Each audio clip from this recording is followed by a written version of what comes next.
The snap echoed across the marble lobby like a command nobody had actually issued. 2 sharp, clean claps of manicured fingers. I was standing at the security desk reviewing the overnight access logs when it happened. My eyes were on the screen. My coffee was still warm. The morning shift had just begun, and the lobby was filling up with the usual quiet rhythm of badge taps and elevator chimes. Then she did it again.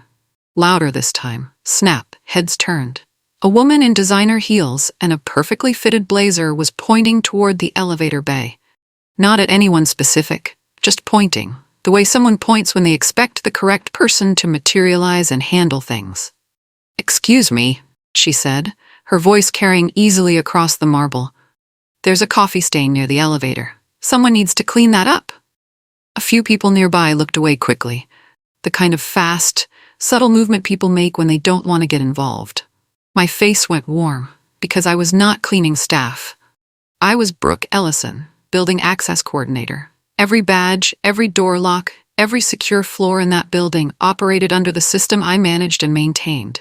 But Vivian Cross was looking at me like I belonged in a supply closet. I felt my hands tighten around my clipboard. Then she snapped again. "Hello? Service?" The lobby didn't completely freeze, but it came close. The receptionist at the front desk stopped typing. The security guard near the main doors found something very interesting to look at on the wall. 2 employees waiting for the elevator suddenly became deeply focused on their phones. I kept my expression completely neutral. "Housekeeping is down the hall," I said quietly. "I can direct you there if you need." Vivian Cross looked at me the way people look at something mildly inconvenient, like a delay or a wrong order. "Good," she said. "Go get them." She didn't wait for my response. She turned back toward the elevator and checked her phone, already finished with me, already somewhere else in her mind. The humiliation was sharp and immediate and real.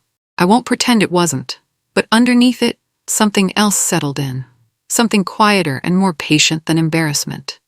A certain kind of awareness that arrives when you realize a person has made a significant assumption about who you are, what you do, and how much power you hold in a given situation.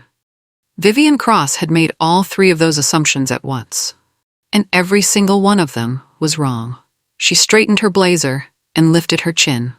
Then she reached into her bag and pulled out her access card, holding it up toward the elevator reader with the easy confidence of someone accustomed to doors simply opening for them. She had no idea who controlled those doors. "My name is Brooke Ellison. I had held the role of Building Access Coordinator for just over 3 years. Before that, I had spent 2 years as a junior security administrator for a facilities management company across town. I had learned the work from the ground up: badge issuance, access tier management, visitor registration, incident documentation, compliance reporting. It wasn't glamorous work. Nobody handed out awards for managing a well-maintained access log or for catching an unauthorized entry before it became a serious security incident. The job ran quietly in the background, and on a good day, nobody thought about it at all. That's actually what good access management looks like. Invisible. But let me explain something important. That small plastic card Vivian had just waved at the elevator reader? That card existed because I had processed it. Her access tier, which floors she could enter, which doors would open for her, what hours her badge was valid, existed because my department had set every one of those parameters. Vivian wasn't powerful in this building. She was authorized. And authorization is not the same as power. Authorization can be reviewed, it can be restricted, it can be suspended, it can be revoked. I filed that thought away quietly and went back to my access log. But I already knew I would think about this moment again very soon. The first time Vivian had dismissed me was about 2 weeks earlier. I had been taking the executive elevator up to the 4th floor to deliver a revised access report to the operations team. The elevator doors were just closing when Vivian stepped in, glancing briefly at my badge as the doors shut behind her. She looked at my access coordinator badge, read it for a moment, then said very casually, "Oh good, maintenance." "Facilities access," I said politely. She tilted her head slightly, not with interest, more like mild tolerance of a correction she didn't particularly need. "Same thing," she said. Then she looked at her phone for the rest of the ride. I had stepped off at the 4th floor without saying anything further. It was a small moment. The kind of thing that gets filed away as mildly unpleasant and not worth spending energy on. Plenty of people in corporate buildings make assumptions about staff based on their department name or what floor they work on. It's thoughtless, but it's not rare. I had let it go, but I remembered it. I remembered it specifically because of the certainty in her voice. Not just a mistake, a conclusion. She had looked at my badge, processed some quick internal categorization, and arrived at maintenance, without any apparent need to check if she was right. The dismissal stuck with me, and the pattern that followed made sure I never forgot it. Over the next 2 weeks, I began to notice things. Vivian Cross had a specific way of moving through the building that told you everything about how she understood her place in it. She snapped her fingers at the reception staff when she needed something printed. She snapped at catering employees when coffee was placed in the wrong spot. She snapped at the lobby assistant when she wanted the door held longer. Each snap was quick and reflexive, not even rude in an intentional, thought-out way. More like a reflex. Like she had simply learned that snapping fingers produced results, and she had stopped questioning whether it was appropriate. Nobody challenged it. Because Vivian worked directly for the building's regional director, a senior executive named Mr. Folarin, whose name carried significant weight on the upper floors. When someone works closely with a person that powerful, other people often extend a kind of borrowed authority to them. They don't want to be the one who upset the wrong person. They look away. They accommodate. They decide it isn't worth the friction. I understood that dynamic, but I also managed building security. And the problem with Vivian wasn't just her attitude. The problem, the one that was quietly beginning to matter, was that along with her entitled behavior came a very casual disregard for the rules that kept the building secure. That part I couldn't look away from. The first real incident arrived on a Wednesday evening. I was wrapping up the last hour of my shift when my phone buzzed with a message from the overnight security guard. A reliable, thorough man named Officer Petros. Vivian Cross brought 3 guests onto the executive floor tonight, he wrote. No visitor badges, no registration. I asked her at the desk and she said they were with her. I read the message twice.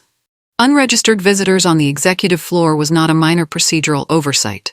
It was a direct violation of the building's security policy, a policy that existed for specific, documented reasons. The executive floor housed sensitive client files, active financial records, and proprietary operational systems. Visitor registration wasn't a courtesy formality, it was a security requirement. I opened the incident log and made a formal entry.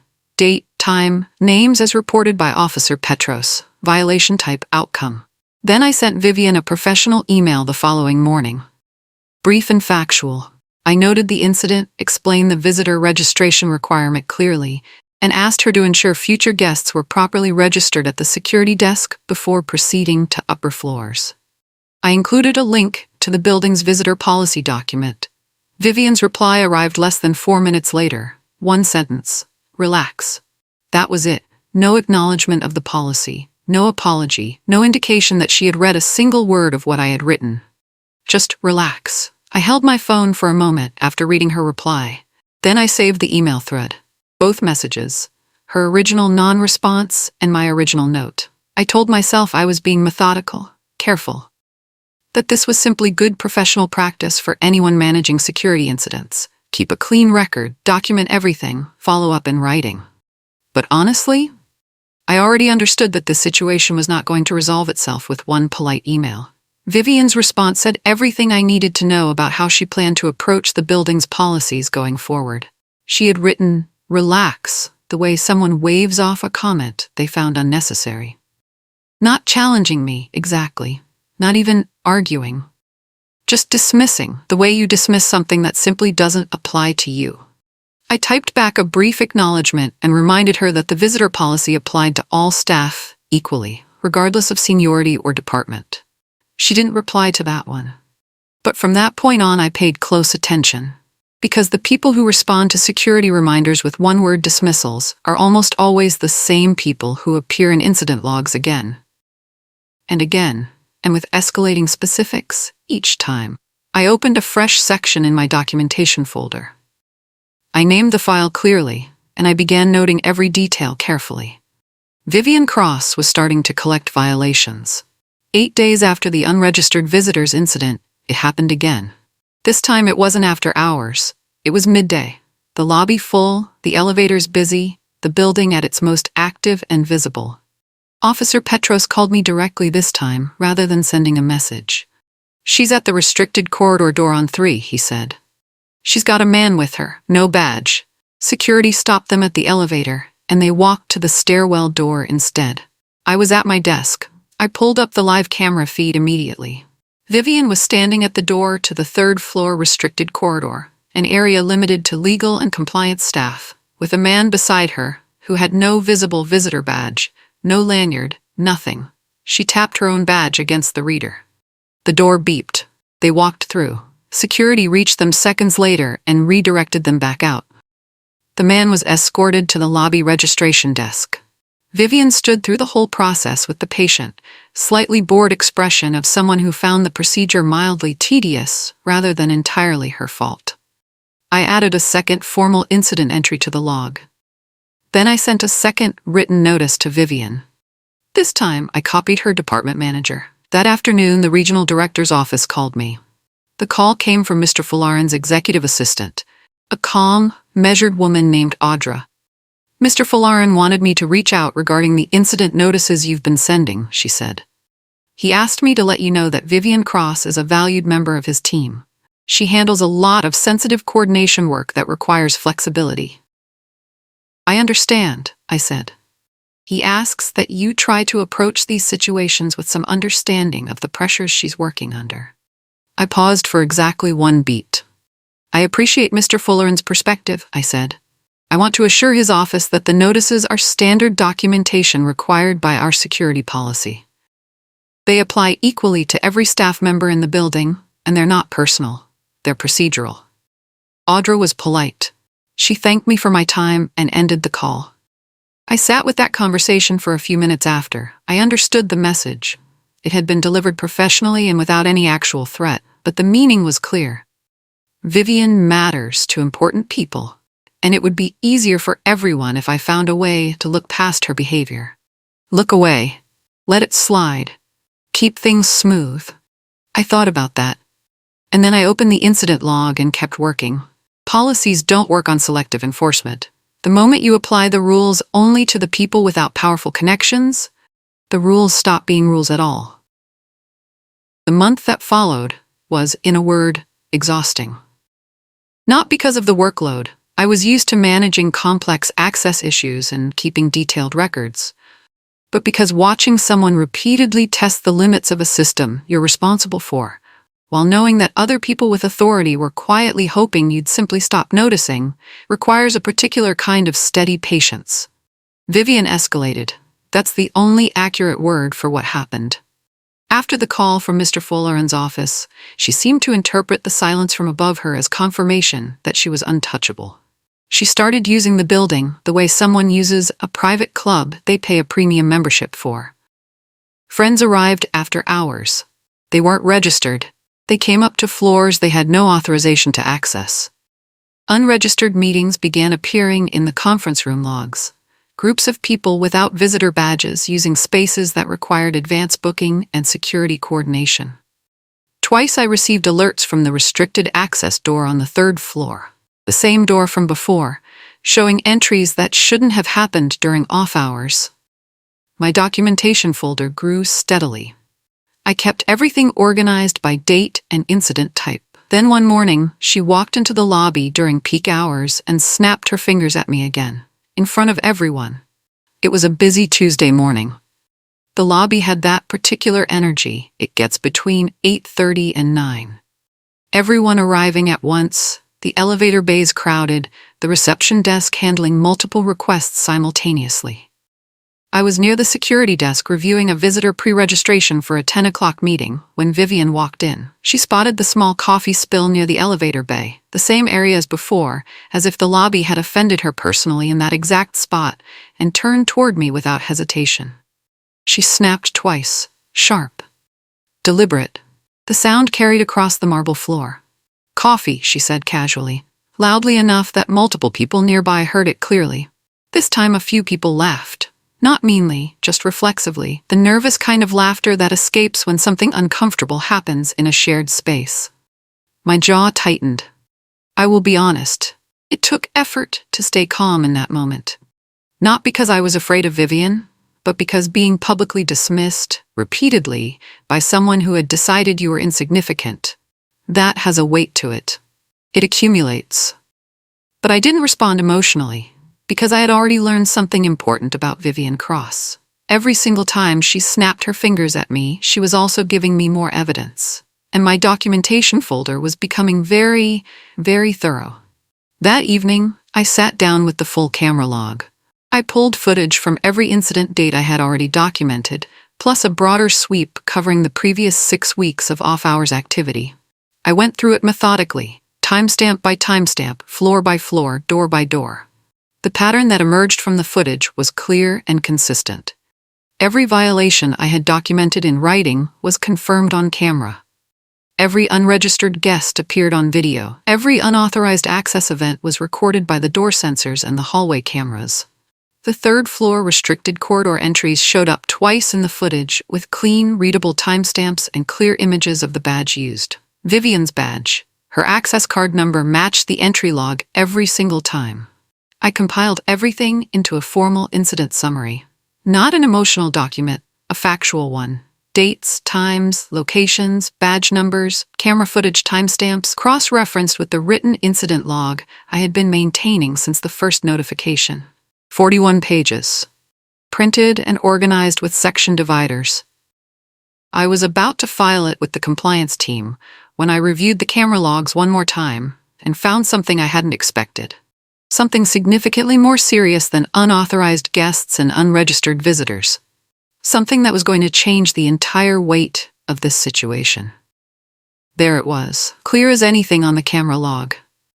3 weeks earlier, at 7:42 in the evening, Vivian Cross had used her access card to enter the legal records floor. Floor 5. The floor that housed active legal case files, ongoing compliance documentation, and confidential client records maintained under strict data governance protocols. Vivian's access tier did not include Floor 5. It had never included Floor 5. Her badge had been configured for the executive floor, the shared conference levels, and common areas. Legal records was a restricted access zone, requiring a separate clearance designation that only compliance and legal department heads could grant. The access had to be formally requested, reviewed, and approved, not assumed, not borrowed, not accessed on a whim after hours, because a badge happened to work on that particular door. My pulse spiked when I saw it, because this was not the same category as unregistered guests or after-hours visitors. This was a serious security breach. Unauthorized access to confidential legal records, regardless of what she may or may not have touched, read, or removed, triggered a mandatory escalation under our compliance protocols. It required immediate reporting to the building's compliance officer and potentially to the legal department itself. This was no longer something that lived in my incident folder. This required immediate escalation. I picked up my phone and called the compliance team that same evening. The compliance officer assigned to the case was a thorough, serious man named Mr. Adeyemi. He worked out of a small office on the 4th floor and had the particular quality of being someone who found procedural violations genuinely interesting rather than tedious. He reviewed my documentation packet the morning after I called him. He spent nearly an hour going through it, reading each incident entry, reviewing the camera log timestamps, cross-referencing the access records with Vivian's approved clearance levels. When he finished, he sat back and looked at me. "The Floor 5 entry alone triggers a mandatory review," he said. "I know. Combined with the rest of this, we're looking at a formal compliance investigation." He opened the review process the same afternoon. Vivian was notified that same day. She appeared at my desk within the hour. She didn't knock. She walked directly to where I was sitting and looked down at me with a sharp, controlled expression. Not the relaxed dismissiveness of before. Something harder. "You're overstepping," she said. "I'm doing my job," I replied. You don't have the authority to open an investigation on someone at my level." "I didn't open the investigation," I said calmly. "I submitted documentation to compliance. They opened the investigation." She stared at me for a long moment. Then she snapped her fingers, one sharp crack, and walked away. 3 days later, there was a networking event on the executive floor. It was a quarterly gathering. Management-level staff, a few external contacts, light catering, the usual kind of low-key professional socializing that fills a calendar entry and produces approximately 2 useful conversations per hour. I was there in my professional capacity, managing a guest access issue that had come up last minute with one of the external attendees. The room was full, voices layered over each other. The catering team moved quietly along the edges with trays. Vivian was near the center of the room, confident and polished, working the event the way she worked every room. Laughing at the right moments, making easy conversation, projecting the calm authority of someone completely unbothered by anything happening around her. Unbothered, apparently, by an active compliance investigation with her name on it. I was near the far end of the room, speaking quietly with one of the operations managers when it happened again. Vivian spotted me from across the room. "Service," she called. Clearly, comfortably, with multiple senior executives standing within easy earshot. The operations manager beside me went slightly quiet. My chest burned in that familiar way. But I held it completely steady. Because at that exact moment, right as she called across that room, my phone buzzed softly in my pocket. A message from Mr. Adeyemi. The compliance review was finished. I stepped to the side of the room and read Mr. Adeyemi's message carefully. The formal findings were in. Unauthorized access to the legal records floor. Confirmed, time-stamped, and matched to her badge ID. 3 separate unregistered visitor incidents, all documented in writing and supported by camera footage. 2 restricted corridor entries, both recorded. 1 confirmed after-hours unauthorized group meeting, logged and verified.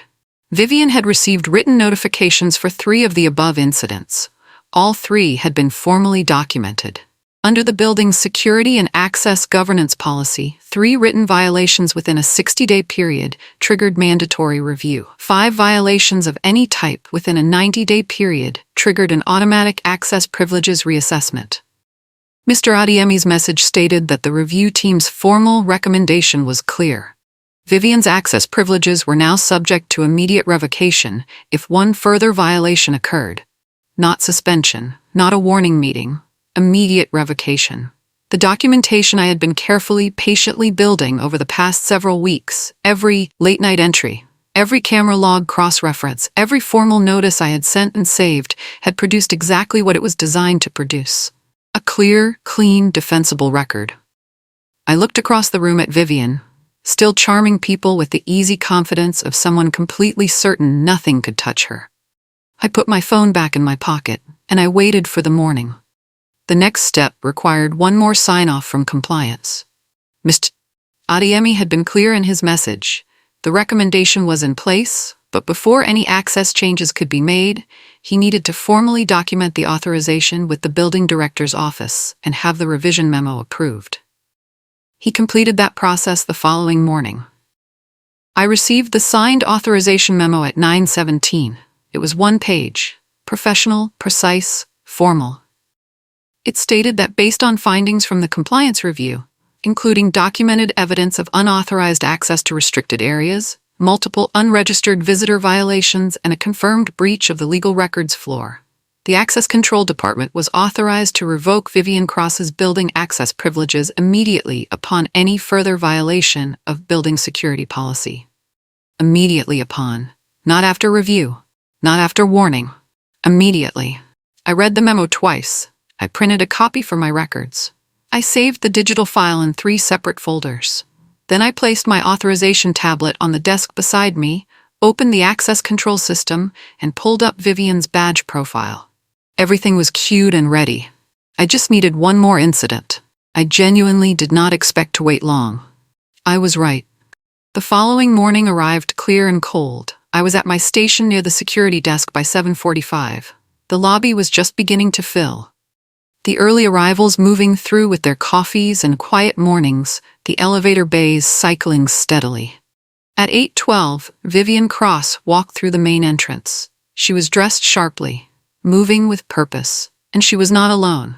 Beside her was a man I did not recognize. No visitor badge, no lanyard, no registration tag. He moved alongside her with the easy pace of someone who had been through those doors before, led by someone who had convinced him that registration wasn't necessary. Officer Petros spotted them at the same moment I did. He stepped toward the elevator bay. "Good morning, Miss Cross. Your guest will need to complete visitor registration before proceeding." Vivian slowed slightly, then kept walking. "He's with me," she said simply. "I understand. Registration is still required." She stopped, turned, and looked directly at me. Then she snapped her fingers. 2 sharp, deliberate snaps. "Fix this," she said. My heart slowed down completely. Everything felt very still for exactly 1 second. Because she had just done the one thing the authorization memo had been waiting for. I reached for my tablet. I opened the access control system. The interface was clean and familiar, a screen I had worked in every single day for 3 years. I navigated to the badge management section and typed Vivian's badge number from memory. Her full access profile loaded immediately. Name, department, access tier, issue date, violation history, a long list now, each entry with a timestamp and incident reference number. I looked at the profile for a moment. Then I pressed the button marked Deactivate. The system prompted a confirmation. I confirmed it. The status changed from active to suspended pending review. I looked up. The elevator bay reader on the far side of the lobby flashed red. Vivian was standing in front of it. She had walked ahead while I was working, assuming the issue would be resolved behind her without further inconvenience to her morning. She tapped her card. Red light. She tapped it again. Red light. She turned slowly and looked at me across the lobby. "What did you do?" Her voice was controlled, but only just. I walked toward her calmly, my tablet in hand. Officer Petros stood a respectful distance to my right. "Your access privileges have been suspended pending a compliance review," I said clearly. The lobby had gone quiet in the specific way public spaces go quiet when something unusual is happening. Not silent. There were still people moving, still elevator chimes, still background sounds from the reception desk. But the quality of the noise changed.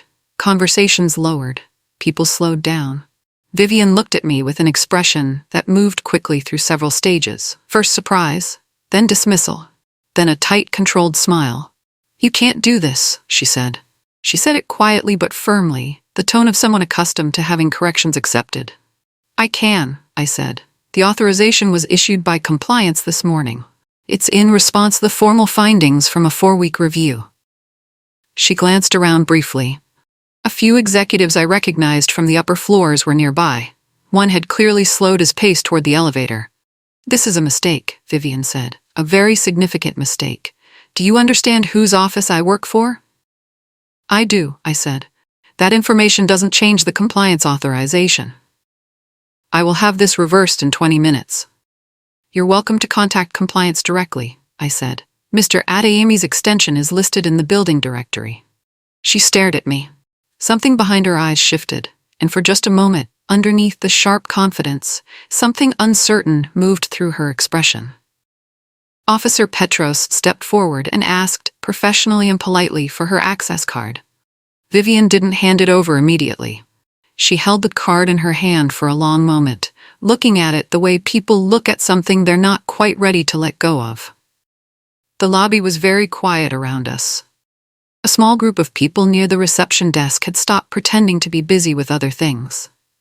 2 executives near the elevator bay watched with the careful, neutral expressions of people who want to understand a situation before deciding how they feel about it.